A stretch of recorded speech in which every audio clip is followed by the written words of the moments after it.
ഓം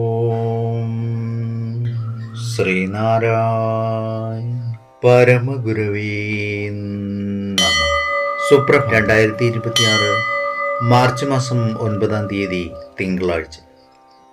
1201 ആണ്ട് കുംഭമാസം 25-ാം തീയതി.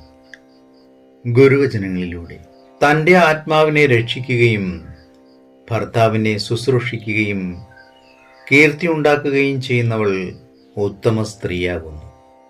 ശ്രീനാരായണ ഗുരുദേവൻ. ശ്രീ നടരാജ ഗുരു എഴുതിയ ഗുരുവിൽ എന്ന പുസ്തകത്തിൽ അടിയും തിരിച്ചടിയും എന്ന് വിവരിക്കുന്നതിന്റെ 1-ാം ഭാഗമാണ് ഇന്ന് അവതരിപ്പിക്കുന്നത്. ഗീതോപദേശം ആരംഭിക്കുന്നത് യുദ്ധസന്നദ്ധരായി മുഖത്തോട് മുഖം നോക്കിക്കൊണ്ട് 2 സൈന്യങ്ങൾ നിൽക്കുന്ന സന്ദർഭത്തിലാണ്.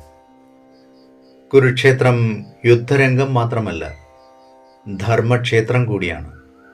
ധർമ്മവും അധർമ്മവും തമ്മിൽ ഉന്നതമായ ആധ്യാത്മിക മൂല്യങ്ങളും അവയുടെ പൂർവിക ഭാവങ്ങളും തമ്മിൽ ഒരേറ്റുമുട്ടൽ അത്യാസന്നമായിരിക്കുന്നു എന്ന് സാരം. ചരിത്രപരമായി നോക്കിയാൽ യോഗയുക്തമായൊരു മൂല്യ നവീകരണത്തിൻ്റെ ഒരു തുടക്കമാണത്.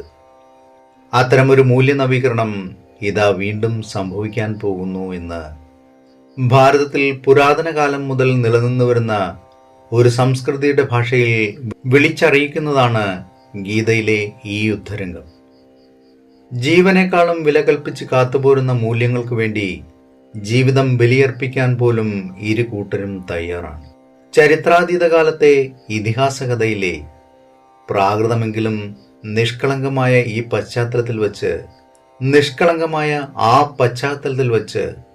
ഈ പറഞ്ഞ ഏറ്റുമുട്ടലിൽ ഏർപ്പെടാൻ പോകുന്ന മഹാരഥന്മാരുടെയും മഹാനുഭാവന്മാരുടെയും പേരുകളും അവരുടെ വ്യക്തിപ്രഭാവങ്ങളും എടുത്തു പറഞ്ഞിരിക്കുന്നു.